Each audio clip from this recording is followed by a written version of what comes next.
Radha channel ನೋಡಿ friends, ನಾನಿವತ್ತು ಈ ಕಿಸ್ಕಾರ್ ಹೂವಿಂದು ಒಂದು ಚಟ್ನಿ ಮಾಡಿ ತೋರಿಸ್ತೇನೆ. ನಮ್ಗೆ ಆರೋಗ್ಯಕ್ಕಂತೂ ತುಂಬ ಒಳ್ಳೆಯದು. ನಾನು ಹೋದ್ಸಲ ಸೋಪ್ ಮಾಡುವಾಗ ಸಹ ಹೇಳಿದೆ. ಹಾಗೆ ನೋಡಿ, ಇದರದ್ದು ಚಟ್ನಿ ಮಾಡುವಾಗ ಇದರದ್ದೆಲ್ಲ ಇಕೊಳ್ಳಿ ಕುಸುಮ ತಕ್ಕೊಂಡು ಬಿಡಬೇಕು. ಇಕೊಳ್ಳಿ ಇದನ್ನು ಹಾಗೆ ಇದರದ್ದೆಲ್ಲ ತಕೊಂಡು ಬಿಡ್ತೇನೆ ನಾನು ಒಂದ್ಸಲ.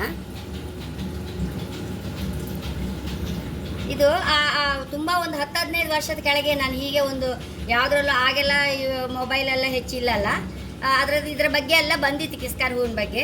ಚರ್ಮಕ್ಕೆ ತುಂಬ ಚರ್ಮದ ಸಮಸ್ಯೆಗಳಿಗೆಲ್ಲ ಅಷ್ಟು ಒಳ್ಳೆಯದು, ಅಜೀರ್ಣಕ್ಕೆ ಬೇದಿಗೆ ಸಹ ಒಳ್ಳೆಯದಂತೆ. ಹಾಗಾಗಿ ನಮ್ಮ ಹಿಂದಿನವರು ಅದರ ಚಟ್ನಿ ಮಾಡ್ತಾಯಿದ್ರು. ಇದಂತೂ ಕಾಡಲ್ಲಿ ಬೆಳೆದದ್ದು, ಕಷಿ ಅಲ್ಲ, ಕಾಡಲ್ಲಿ ತನ್ನಷ್ಟಕ್ಕೆ ಬೆಳೆದದ್ದು ಮತ್ತು ನಮ್ಗೆ ಆರೋಗ್ಯಕ್ಕೆ ಒಳ್ಳೆಯದು. ಮಹಿಳೆಯರಿಗಂತೂ ತುಂಬ ಒಳ್ಳೆಯದು ಆರೋಗ್ಯಕ್ಕೆ.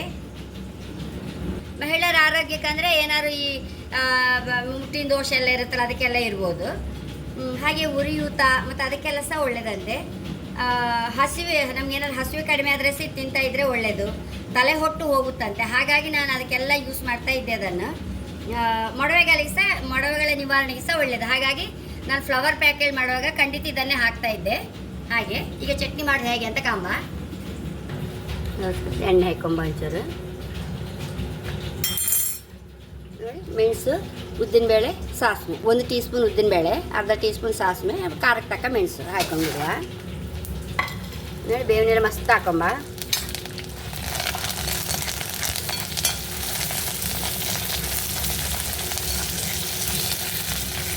ಚುರಿಂಗಿ ಸಹ ಹಾಕೊಂಡ್ಬಿಡುವ. ಸಾಸಿವೆ ಹೊಟ್ಟಿದ್ರೆ ಸರಿ ಮಸಾಲೆ ಹುರಿತೇಳೆ ಲೆಕ್ಕ. ಸಾಸಿವೆ ಹೊಟ್ಟಿದೆ ಎತ್ಕೊಳ್ಳಿ. ಸಾಸಿವೆ ಹೊಟ್ಟಿದ ಕೂಡಲೇ ಉದ್ದಿನಬೇಳೆ ಎಲ್ಲ ಸಹ ಕೆಂಪಾಯ್ತಲ್ಲ, ಆಫ್ ಮಾಡ್ಕೊಂಬ.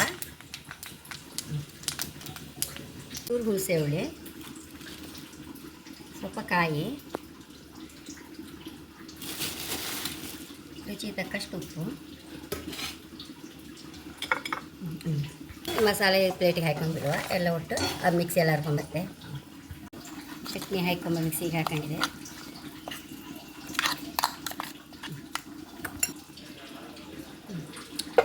ಎಷ್ಟು ರುಚಿಯಾದ ಕಿಸ್ಕಾರ್ ಹೂವಿನ ಬಜ್ಜಿ ರೆಡಿಯಾಗಿದೆ. ತುಂಬ ಅಂದರೆ ತುಂಬ ರುಚಿ.